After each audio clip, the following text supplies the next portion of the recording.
আজকে আমরা প্রোনাউন সম্পর্কে জানবো। তো আমরা জানি প্রোনাউন কি। প্রোনাউন হচ্ছে যে ওয়ার্ডটি কোনো নাউন এর পরিবর্তে বসে। অর্থাৎ প্রথমত আমরা কোনো বাক্যের মধ্যে নাউন ব্যবহার করি, পরবর্তীতে সেই নাউনটাকে ব্যবহার করতে গেলে আমরা পুনরায় আর ওই নাউনটাকে ব্যবহার করতে পারি না। তো যখন ওই নাউনটাকে আর পুনরায় ব্যবহার করতে পারি না, তখন আমাদের কি করতে হয়? তার পরিবর্তে কোনো একটা শব্দ ব্যবহার করতে হয়। আর সেই শব্দ হিসেবে যে শব্দটা আমরা ব্যবহার করি, সেই শব্দটাকে আমরা বলছি প্রোনাউন। তো প্রোনাউন এর শ্রেণীবিন্যাস যদি আমরা করি, আমরা জানবো যে প্রোনাউন প্রধানত ৮ প্রকার। ৮ প্রকার কি কি? এটা হচ্ছে পার্সোনাল প্রোনাউন, এটা হচ্ছে ডেমনস্ট্রেটিভ প্রোনাউন, এটা হচ্ছে ডিস্ট্রিবিউটিভ প্রোনাউন, একটা হচ্ছে ইন্ট্রোগেটিভ প্রোনাউন, এটা হচ্ছে indefinite pronoun, relative pronoun, reflexive pronoun আর রিসাপ্রোকাল প্রোনাউন। তো এই ৮ প্রকার প্রোনাউন অনেকেরই কাছে এই ৮ প্রকার প্রোনাউন স্মরণ রাখা অনেকটাই কঠিন হয়ে যায়।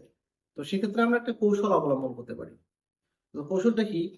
একটা শব্দ আমরা যদি স্মরণ রাখি, সেই শব্দটা দিয়ে আমরা এই ৮ প্রকার প্রোনাউন স্মরণ রাখতে পারি। শব্দটা হচ্ছে প্রাইড, যেটার অর্থ হচ্ছে গর্ব।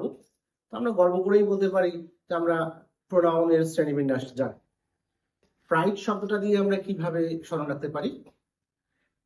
পিতে আছে পার্সোনাল প্রোনাউন, আর আমি আর বলছিলাম, তো আর আর কিউব ইউজ করবো আমরা, অর্থাৎ ৩টা আর আছে আমাদের।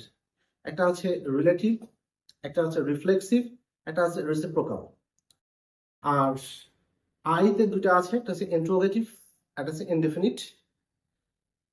ডিতে দুটা আছে ডেমনস্ট্রেটিভ, আর আছে ডিস্ট্রিবিউটিভ। আর শেষে যে ইটা আছে সেই ইটা সাইলেন্ট। শব্দটাও যদি আমরা একটু খেয়াল করে দেখি, দেখবো যে এই শব্দের মধ্যেও ইটা একটা সাইলেন্ট লেটার হিসাবে আছে। যেমন যখন আমরা বলছি প্রাইড, তখন ই এর কোনো উচ্চারণ নেই। তো এই শব্দটা দিয়ে আমরা আমাদের এই ৮ প্রকার প্রোনাউন স্মরণ রাখতে পারি।